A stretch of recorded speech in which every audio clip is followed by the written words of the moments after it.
জাতীয় রাজনৈতিক নেতৃবৃন্দ শুধু বলবো না, আমি বলবো, আমি আমার অবস্থান থেকে বলবো উপস্থিত সকল রাজনৈতিক সহকর্মীবৃন্দ, আসসালামু আলাইকুম। বেশ অনেকদিন পরে আপনাদের সাথে আজকে দেখা হয়েছে। অনেকদিন পরে এই জন্য কথাটা বললাম যে স্বাভাবিকভাবেই আমরা একসাথে আন্দোলন সংগ্রাম করেছি। আমরা এখানে প্রত্যেকটি রাজনৈতিক দলের বিভিন্ন পর্যায়ের নেতৃত্ব, বিভিন্ন পর্যায়ের কর্মীবৃন্দ অত্যাচারিত হয়েছে, নির্যাতিত হয়েছে।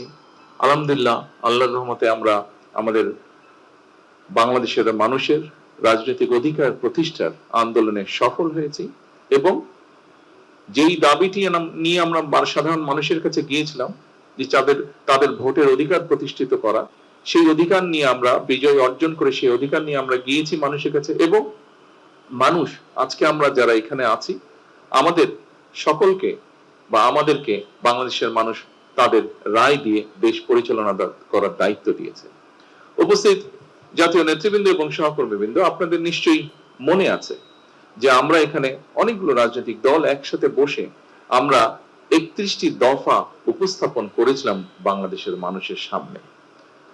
আপনাদের নিশ্চয়ই এটাও স্মরণ আছে যে 31 দফা রাষ্ট্র মেরামতের যে দফাগুলো আমরা উপস্থাপন করেছিলাম, সেটিকে আমরা সংস্কারই বলি, সেটিকে আমরা রাষ্ট্র মেরামতের দফাই বলি। আমরা যখন উপস্থাপন করেছিলাম তখন বাংলাদেশের অন্য অনেকগুলো রাজনৈতিক দল, অনেকগুলো বিভিন্ন ব্যক্তি, বিভিন্ন পর্যায়ে, যারা পরবর্তীতে আমরা দেখেছি যে সংস্কার নিয়ে অনেক বড় বড় কথা বলেছে, এই মানুষগুলোকে বা এই রাজনৈতিক দলগুলোকে আমরা তখন সংস্কারের সও বলতে দেখিনি।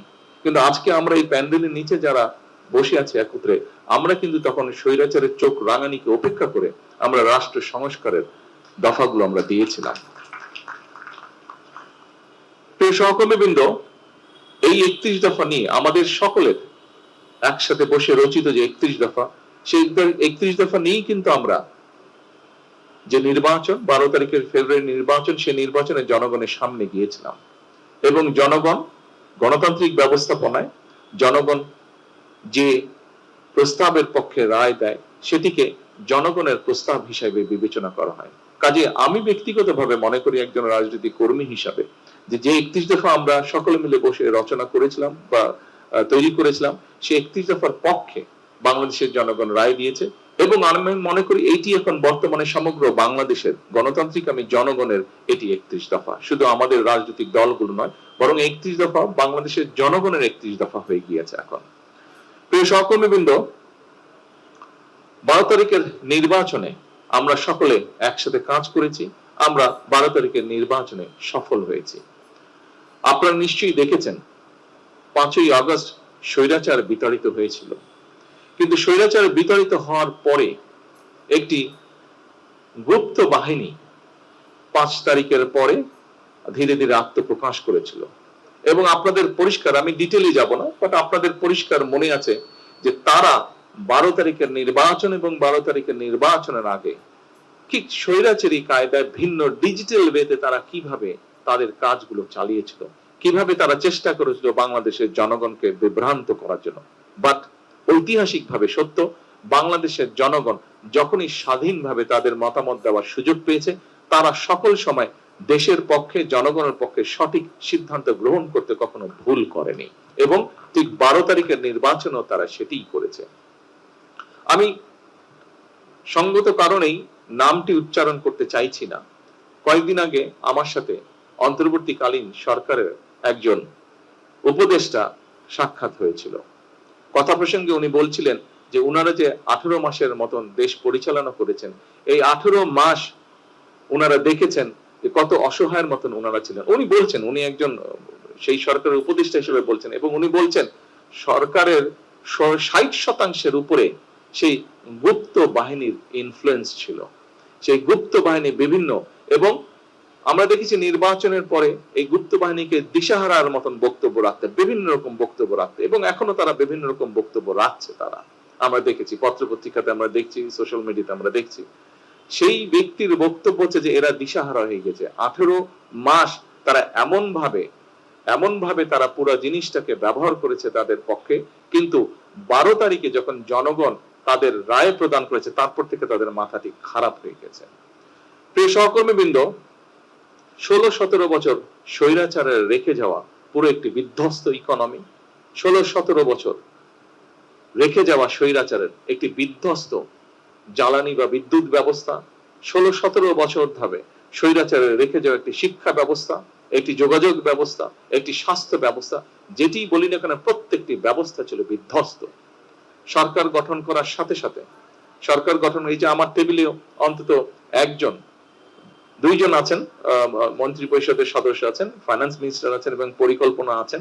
পরিকল্পনা মন্ত্রী যে আছেন এখানে উনি সরাসরি আমাদের জোটের ভিতরে বা আমাদের যুগপৎ আন্দোলনের সাথে ওনারা ছিলেন, উনি ভালো বলতে পারবেন। হয়তো ফাইন্যান্স মিনিস্টার তার দলের কথাই বলবেন, কিন্তু পরিকল্পনা মন্ত্রী তিনি তো সরাসরি আমাদের দলে না, উনি যুগপৎ আন্দোলনের শরিক, আমাদের একজন, আমাদের সকল সহকর্মীর মধ্যে একজন, কিন্তু উনিও দেখছেন যে কি একটা বিধ্বস্ত অবস্থায় সরকার গঠন করতে হয়েছিল।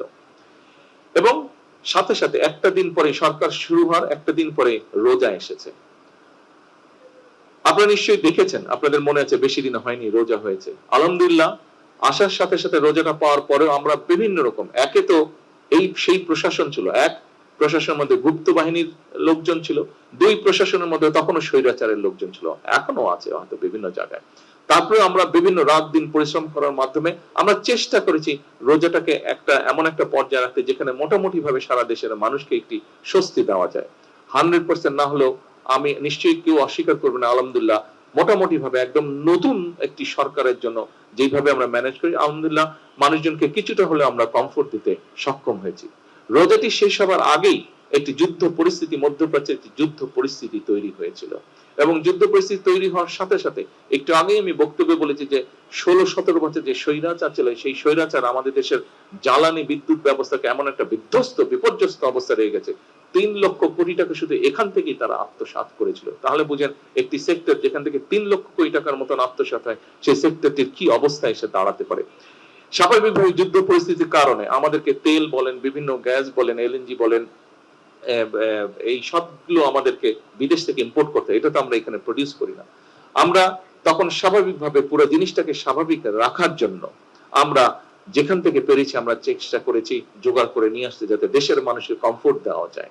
একই সাথে স্বাভাবিকভাবে বাধ্য হয়ে আমাদেরকে অনেক সময় অনেক জায়গায় সেই পরিস্থিতিতে বেশি দামে ক্রয় করতে হচ্ছে, যার ফলে প্রায় 2.5 বিলিয়ন, না কসবে, $2.5 বিলিয়ন মতন আমাদের 3.46 মানে বিলিয়ন, শুধু তেলের জন্য $3.46 বিলিয়ন অতিরিক্ত ব্যয় হয়েছে, যেটা আমরা যদি এই পরিস্থিতি না হতো এই অর্থটা আমরা অনেক অন্য কাজে, দেশ গঠনের কাজে আমরা ব্যবহার করতে পারতাম, কিন্তু বাধ্য হয়ে এইটা আমাদেরকে করতে হয়েছে।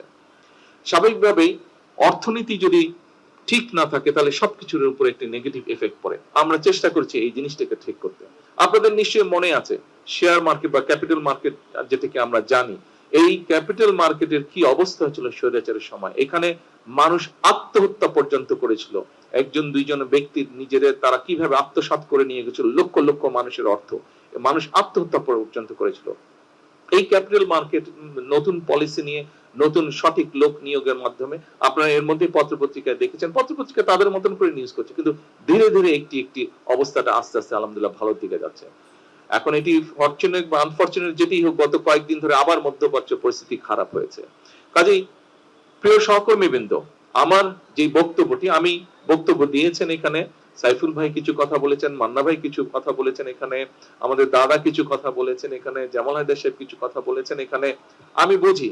কিন্তু এই পরিস্থিতিটা, এই জন্য আমি কাউকে দোষ দিচ্ছি না, আপনারা যেটি বলেছেন, আমাদের সহকর্মীবৃন্দ, আমাদের যুগপৎ আন্দোলনের নেতৃবৃন্দ যেটি বলেছেন, you have all the reasons to say this, but আমি আমাদের সরকারের অবস্থানটা ব্যাখ্যা করলাম যে কি ডিফিকাল্ট সিচুয়েশনের মধ্যে আমাদেরকে পুরো জিনিসটাকে, দেশটাকে সঠিকভাবে রাখার জন্য, মানুষকে কমফোর্ট দেওয়ার জন্য আমরা কিভাবে জিনিসটাকে ম্যানেজ করার চেষ্টা করছি, সামাল দেওয়ার, অর্গানাইজ রাখার চেষ্টা করছি আমরা জিনিসটাকে।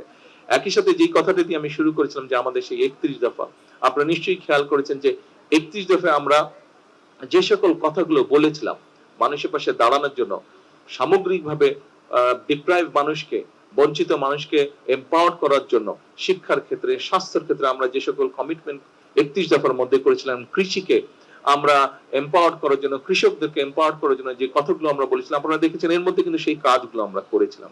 সরকার গঠনের 1 সপ্তাহ অর্থাৎ প্রথম ক্যাবিনেট মিটিংয়ে আমরা যে মানুষকে বলেছিলাম, যে দেশের কৃষক ভাইদেরকে আমরা বলেছিলাম যে আমাদের তাদেরকে 10,000 টাকা পর্যন্ত কৃষি সুদ সহ যে ঋণটি ছিল সেটি আমরা মওকুফ করব। আমরা প্রথম ক্যাবিনেট মিটিং এ এইটি আমরা আমাদের এই যে প্রমিসটা এটা আমরা রক্ষা করেছিলাম।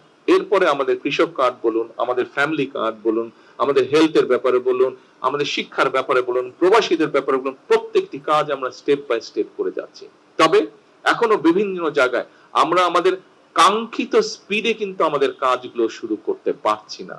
আমরা শুরু করেছি, কাজগুলো আস্তে আস্তে রোল করছে কাজগুলো আমাদের, কিন্তু আমরা কাঙ্ক্ষিত স্পিড যেটি আমাদের হওয়া উচিত ছিল সেটি পাচ্ছি না। কেন? সেই সুপ্ত গুপ্ত বলুন আর স্বৈরাচার বলুন, এদের অনেক লোকজন এখনো প্রশ্ন এবং বিভিন্ন জায়গায় তারা বাধাগ্রস্ত করছে। এখানে আছে পরিকল্পনা মন্ত্রী, ওনাকে জিজ্ঞেস করুন, এখানে অর্থমন্ত্রী আছেন, জিজ্ঞেস করুন, অন্যান্য মন্ত্রী পরিষদের সদস্যবৃন্দ আছেন, ওনারাও বিষয়টি অনুভব করতে পারছেন। কাজে এরা বিভিন্ন ভাবে সমস্যা তৈরির চেষ্টা করছে, কিন্তু আমাদের সবচেয়ে বড় শক্তি হচ্ছে এই দেশের জনগণ। জনগণের সমর্থন বিএনপির সাথে আছে, জনগণের সমর্থন বিএনপি সহ সকল যুগপৎ আন্দোলনে আমরা যারা শরিকরা ছিলাম আমাদের সকলের সাথে জনগণের সমর্থন আছে। এবং আমরা যেহেতু এখানে প্রত্যেকে রাজনীতি করি, রাজনৈতিক কর্মী হিসেবে এতটুকু বলতে পারি, আমাদের শক্তি জোর থাকে জনগণের সমর্থন যখন আমাদের সাথে থাকে, এবং সেটি আলহামদুলিল্লাহ আল্লাহর রহমতে আমাদের সাথে আছে। এবং যেহেতু আমরা আপনাদের বক্তব্যে একটি ফুটেছে, আমি জানি আপনাদের কিছু মনের কষ্টের কথা আপনারা বলেছেন, তবে এটিও আপনাদেরকে আপনাদের আন্তরিকভাবে ধন্যবাদ। এটিও আপনারা বলেছেন, যে সকল সহকর্মী বৃন্দ বলেছেন, দাদা এখানে বলেছেন, শাহসিফ ভাই এখানে বলেছেন, মানন ভাই এখানে বলেছেন, যে আমরা জনগণের কাছে অন্তত এই জিনিসটা নিয়ে যেতে সক্ষম হয়েছে যে আমরা চেষ্টা করছি, কাজ করছি, আমরা চেষ্টা করছি, আমরা এইটি আমরা নিয়ে যেতে সক্ষম হয়েছি। আমাদের প্রথম যে স্টেপটি সেটিতে আমার মনে হয় আমরা সফল হয়েছি। কাজেই সমস্যা কতগুলো আপনাদের সামনে তুলে ধরেছি। আমি দৃঢ়ভাবে বিশ্বাসী যে আমার সহকর্মী বৃন্দ, আমরা যারা যুগপৎ আন্দোলনে ছিলাম, আপনারা এই বিষয়গুলি কনসিডার করবেন। আপনারা যে বিষয়গুলি বলেছেন, যে কষ্টের কথা বলেছেন, অবশ্যই আমরা এটা কনসিডার করব।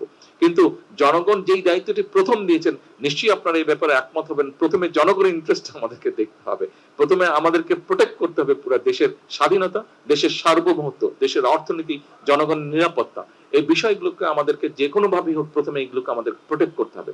তারপরে অবশ্যই অবশ্যই বাকি যে বিষয়গুলো আছে, আপনাদের যে বক্তব্যগুলো আছে, আপনাদের যে বিষয়গুলো আছে বলার, উপস্থাপনা আছে, সবগুলো বিষয় আমরা চেষ্টা করব অ্যাড্রেস করতে। আমরা এতদিন একসাথে ছিলাম, কেন আমরা আপনাদেরকে ছেড়ে দেব? কোনোই যুক্তি নাই। এতদিন একসাথে ছিলাম, আমরা ইনশাআল্লাহ সামনের দিনেও একসাথে থাকবো। হতেই পারে চলতে গেলে মাঝে মাঝে হয়তো একটু এদিক ওদিক হতেই পারে। এত সমস্যা, প্রায় 20 কোটি মানুষের দেশ, কত রকম সমস্যা। আপনি যদি দেখেন এই ঢাকা শহর পরিষ্কার করাই এখন একটা বিরাট সমস্যা হয়ে দাঁড়াচ্ছে। যেদিকে তাকাবেন ময়লা, এই পরিষ্কার করা একটা সমস্যা হয়ে দাঁড়াচ্ছে। এদিক দিয়ে পরিষ্কার করলে ওই দিক দিয়ে ময়লা করে ফেলছে, ওদিক দিয়ে পরিষ্কার করলে এদিক দিয়ে ময়লা করে ফেলছে, এই একটা অবস্থা। তাহলে চিন্তা করেন সমগ্র দেশের কি অবস্থা। অবশ্যই আপনারা এই ব্যাপারে ওয়াকিফল আছেন। আমি শুধু এতটুকু অনুরোধ করব, একটু আমাদের সকলকে ধৈর্য ধরতে হবে। কারণ খুব সময় মান্না ভাই ওনার বক্তব্যে বলেছেন যে জনগণের প্রত্যাশা অনেক, জনগণের প্রত্যাশা অনেক। সেজন্য আসুন আমরা সকলে মিলে চেষ্টা করি জনগণের প্রত্যাশাটাকে আগে আমরা অ্যাড্রেস করি। আমরা তো আছি, আমরা ছিলাম একসাথে, আমরা আছি একসাথে, ইনশাআল্লাহ আমরা থাকবো একসাথে। কাজে আমাদের মধ্যে আমি মনে করি না ডিফারেন্স অফ ওপিনিয়ন হতে পারে, কিন্তু ভুল বুঝাবুঝির কোনো কারণ আমাদের মধ্যে আছে বলে আমি মনে করি না। কারণ আমাদের 31 দফার মাধ্যমে আমরা একটি জিনিস একত্রিত হয়েছি, এক জায়গায় একত্রিত হয়েছি, যে ইয়াস আমাদের উদ্দেশ্য এবং লক্ষ্য এক। যেহেতু আমাদের উদ্দেশ্য এবং লক্ষ্য এক, কাজে আমাদের মধ্যে ভুল বোঝাবুঝি হতে পারে না। হয়তো 31 দফার একটি দফা কিভাবে বাস্তবায়ন করবো এই ব্যাপারে আপনার একটা মত থাকতে পারে, আমার একটি মত থাকতে পারে, এখানেই হয়তো কিছুটা ভিন্নতা থাকতে পারে, কিন্তু আমাদের মধ্যে কোনো বিভেদ নেই। কাজে আমাদের মধ্যে যদি কোনো বিভেদ না থাকে, আমরা নিশ্চয়ই আমাদের 31 দফার আলোকেই হোক এবং একই সাথে জুলাই সনদের আলোকেও আমরা ইনশাআল্লাহ দেশকে সামনের দিকে এগিয়ে নিয়ে যাব। এবং আপনাদের প্রত্যেকের একটি কথা একটু পিছনে নিয়ে যাই, আমরা যখন আন্দোলন সংগ্রামে রাজপথে ছিলাম, আজকে অনেকেই দাবি করে, কারো নাম আমি উল্লেখ করতে চাই না, যাদেরকে একটি শব্দ, গুপ্ত একটা শব্দ ব্যবহার করলেই মানুষ, সাধারণ মানুষও তাদেরকে চিনে, তারা কারা। এদেরকে কিন্তু আমরা অনেক খুঁজেছি, তাদেরকে আমরা পাইনি, আমি পাইনি দূরে থেকে। আপনারা কি কেউ পেয়েছিলেন রাজপথে তাদেরকে? তাদেরকে কিন্তু রাজপথে আমরা দেখিনি। বিভিন্ন সময় তাদেরকে দেখেছি, যারা পালিয়ে গেছে এই দেশ থেকে, তাদের সাথে বিভিন্ন ভাবে আমরা দেখেছি, কিন্তু রাজপথে আমরা দেখিনি। দেখেছি শেষের দিকে এসে কিছুটা আমরা তাদেরকে দেখেছি, শেষের দিকে তারা কিছু কিছু জায়গায় তাদেরকে দেখেছি, কিন্তু 17 বছর বিভিন্ন জায়গায় আমরা তাদেরকে দেখিনি। কাজে প্রিয় নেতৃবৃন্দ, সেজন্যই দেশের মানুষ আমাদের উপরই আস্থা রেখেছে। আমাদের উপরে আস্থা রেখেছে যে ঠিক আছে এরাই দেশকে নিয়ে যেতে পারবে, এটি আমি দৃঢ়ভাবে বিশ্বাস করি। আসুন দেশের মানুষের সেই আস্থা ধরে রাখার জন্য আমাদেরকে যে কোনো মূল্যে ঐক্যবদ্ধ থাকতে হবে। দেশের মানুষের আস্থা ধরে রাখার জন্য আমরা সকলে এক কাজ করব। কারণ ওই যে কথা একটি, জনগণের প্রত্যাশা আমাদের কাছে, জনগণ প্রত্যাশা নিয়ে আমাদেরকে দায়িত্ব দিয়েছে। আসুন আগে আমরা দায়িত্বটা পালন করি, তারপরে আমরা নিজেদেরকে নিয়ে ভাবি, আগে জনগণের কথা ভাবি।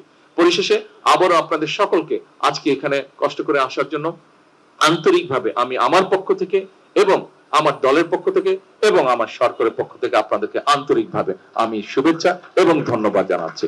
ইনশাআল্লাহ এটি শেষ না, এটি শুরু। আমরা এটাকে ইনশাআল্লাহ কন্টিনিউ করব। আসসালামু আলাইকুম।